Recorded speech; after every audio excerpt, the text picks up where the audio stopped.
to Honorable Speaker. You are starting with that? Yeah, okay. That is exactly what I was coming to. Yes. Honorable Speaker, I apologize for coming late. You had called me yes. before and I had not appeared because of some unavoidable circumstances.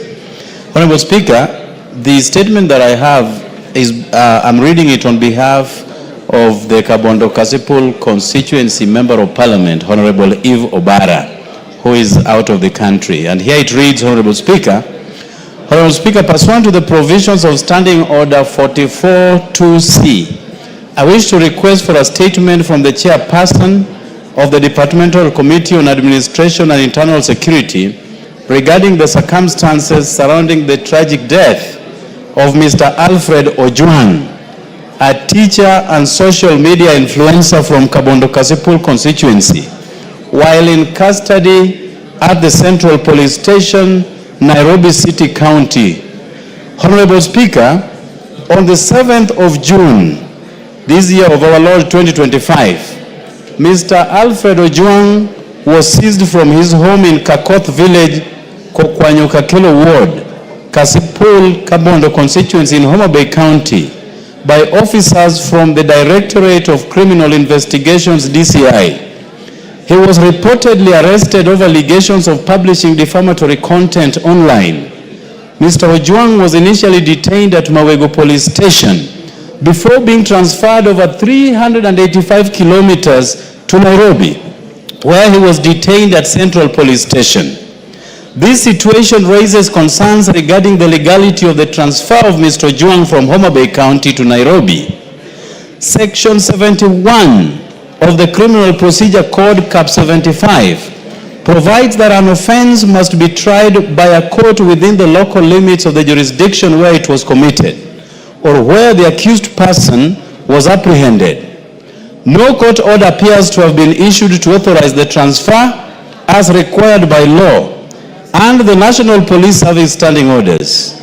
Even more distressing is the report that while at Central Police Station, Mr. OJWANG was placed in a solitary cell where he allegedly hit his head against the wall in the cell.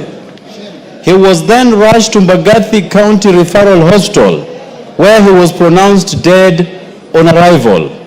The circumstances surrounding his death remain highly suspicious, Honorable Speaker. Mr. OJWANG was the only son, and his death has left his family devastated.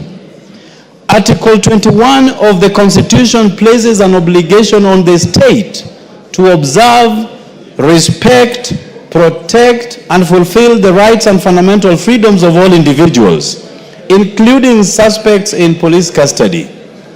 The unexplained death of Mr. OJWANG in a police cell demands full disclosure, accountability, and redress. Honorable Speaker, it is against this background that I request for a statement from the chairperson of the Departmental Committee on Administration and Internal Security on the following. Number one, report on the circumstances that led to the death of Mr. Alfred OJWANG while in police custody at Central Police Station, including the legal basis for his arrest and reasons for his placement in solitary confinement. Number two, the justification for the transfer of Mr. OJWANG from Homa Bay County to Nairobi County, contrary to the provisions of the law. Number three, the current status of investigations by the Independent Policing Oversight Authority, IPOA, into the death of Mr. OJWANG, including whether an autopsy or inquest has been conducted, and lastly, the immediate administrative and disciplinary actions that have been taken against officers who apprehended and transferred the deceased to Nairobi and those who are on duty during the incident. I thank you, Honorable Speaker. And let me thank you, Honorable Speaker. Yesterday you added your voice to this subject, and it is a testament that you are concerned on the plight and aspirations of the Kenyan people. And more importantly, you pushed for an impartial probe to be quickly carried out. And I thank you, Honorable Speaker, and we hope that an in-depth analysis of all the matters surrounding this death will be unraveled in good time. I thank you, Honorable Speaker. Honorable members, Honorable Passaris had also filed a request to seek a similar statement. And before I give you an opportunity to joyride on that, I acknowledge in the Speaker's Gallery Nairobi Muslim Academy from Langata constituency, Nairobi, the SEK Junior School from Starehe, Nairobi, and Gakoe Mixed Secondary School from Gatundu North, Kiambu. Pasaris. Thank you, Mr. Speaker. Mr. Speaker, first allow me to pass my condolences to the family members of the late Albert OJWANG. Mr. Speaker, the autopsy results are already out, and it shows that he went through a really brutal death, and it's really sad. We're in a month where we want reparation and healing. We want this country to move forward. And I know that this is going to anger a lot of Kenyans. What I ask for is absolute expedition of the investigation, and I ask for the police for once to stand for the people of Kenya, to stand for justice, and to change their ways. Because if we try and play around with this case, it will not be good. The Right Honorable Raila Odinga has issued a statement on the same. It is time for us to address the wrongs and the rot that we have in the police service, but it's not all the policemen. I want people to know, I've seen on social media people calling for burning of police stations, attacking politicians. I want Kenyans to understand we're in this together. The police force is not all bad. The police force is there to serve us. So as we give condolences, as we ask for investigation. Under the new constitution is no longer a force, it's a service. Yes, actually, yes, I understand that, Mr. Speaker. Thanks for the correction.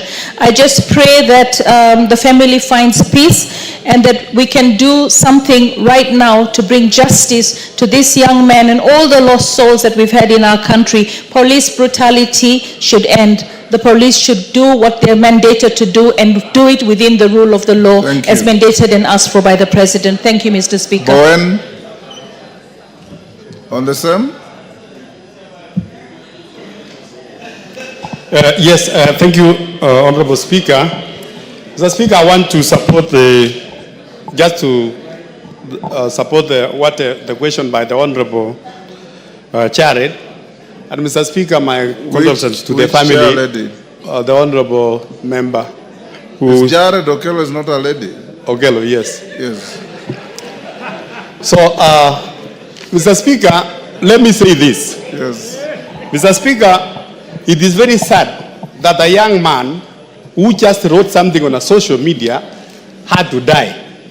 Mr. Speaker, when in Kerio Valley, bandits are brutalizing people, killing women and children, and there is nothing happening to them. Just because someone has written something on a social media, Mr. Speaker, and now his life is not there. Mr. Speaker, I want to ask the security heads in the country, Mr. Speaker, to take this matter very seriously.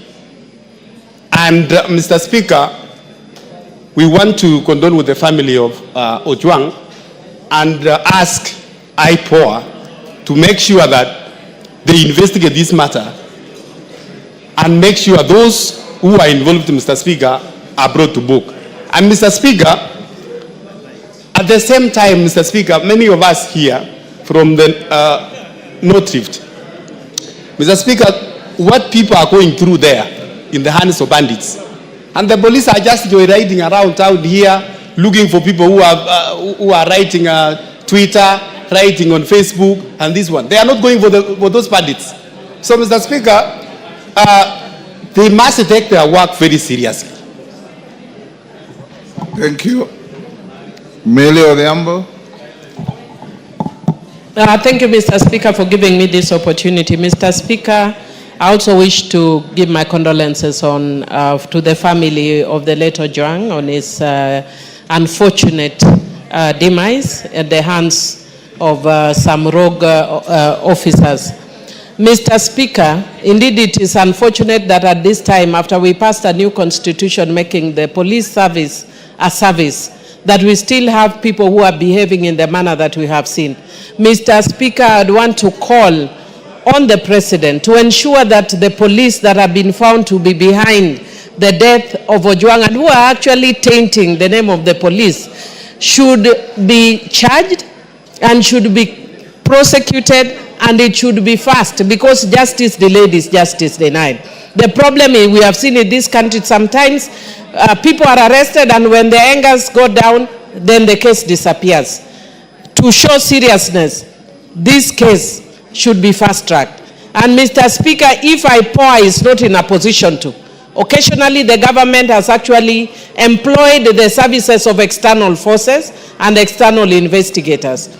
For us to have confidence, perhaps the government may need to even consider that, because it's really, really unfortunate that a young person should be killed in this manner. And Mr. Speaker, I just want to tell the public, sometimes I know the frustration of the public, but the members of parliament are not the ones who are responsible for the death. We are actually feeling the same pain. And Mr. Speaker, for those of us who come from Homa Bay County, we even feel it more because this is our county. And so we don't want people in our county to be killed, even Kenyans to be killed, but especially people from Homa Bay County. We are only just the other day we lost Honorable Ngondowere. Now we are losing this man who is almost a neighbor to Honorable Ngondowere. So, Mr. Speaker, we want to see seriousness in the way the government deals with this. Thank you, Mr. Speaker. Murugara.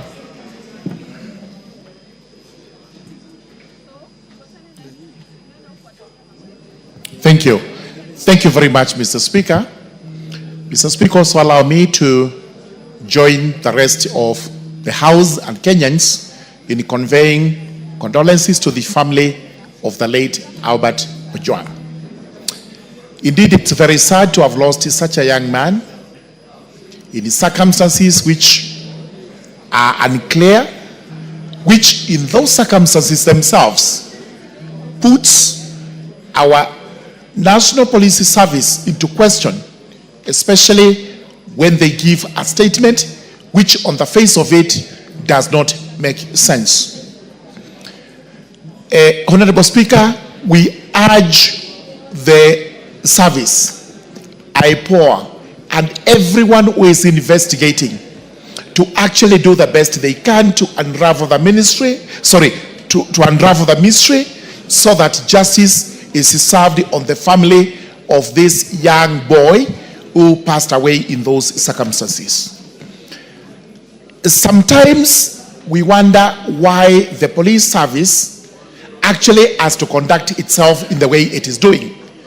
And what begs the question is whether their syllabus has changed since the days pre-colonial, or even the colonial days. Because we know very well during the state of emergency, we had these extrajudicial killings. Has this been carried on even up to today? Are there officers, whether senior or junior, who are giving instructions to have young boys executed? These are the questions we ask ourselves, and it is the high time we looked at the qualifications and the training of our police officers. Maybe there may be something wanting, the entry point level and the training they get at Kiganjo. Times have changed. We must now live to expectation. Justice must be done at all times, and we must condemn extrajudicial killings to the fullest. It should not be allowed, it should not be condoned, and this House should continue to condemn it day in, day out. Thank you, Mr. Speaker. Honorable members, this is by all means a very serious matter. Yesterday, yours truly here and others spoke to it in the same manner that you are speaking. The chairman of Security Committee, this matter is causing a lot of anxiety, and the explanations coming out, for those of you who have read the book Steve Biko, it sounds like a Steve Biko story. And I would want to direct the chairman of security. I know Thursday is budget day, but we have half an hour before budget starts. You will bring a preliminary report and statement to the House on Thursday at 2:30 to inform the House and the country the progress so far made in the investigations and some response to the issues raised by the Honorable Jared Okello on behalf of Ifo Bara, the Honorable Pasaris, Mili, Morugara, and Bowen. And I know many members have issues on this. Hold your horses. When the statement comes on Thursday, I'll give you an opportunity. Tongoyo. Thank you, Honorable Speaker. Well guided. And just like the rest of us and majority of Kenyans, I want also to pass my condolences to the family. It is extremely very unfortunate incident, Honorable Speaker, that a young Kenyan dies in the hand of the police and where is actually supposed to be safe. Honorable Speaker, as you are guided, I want to confirm to you and Kenyans and this House that we are all disturbed. And this morning, we had already written, of course, and the clerk has even signed the letter to summon the IG and the IPOA to brief the committee on behalf of this House on what has happened and the update on the investigation, so that by the afternoon, as you instructed, I will be able to give at least a preliminary report on the same, Honorable Speaker. I encourage you not to wait for them to brief you. Yes. I encourage you to interrogate them. Yeah, Honorable Speaker, actually what Yes. I wanted to, if it is even possible, the members who raised issues here, they can as well even appear and of course give support to the committee to really, because Honorable Speaker, heads must roll. Thank you. Yes. Thursday at 2:30. Yes. Honorable members, in the public gallery, we have Kabungut Boys School, Bomet Central, Bomet.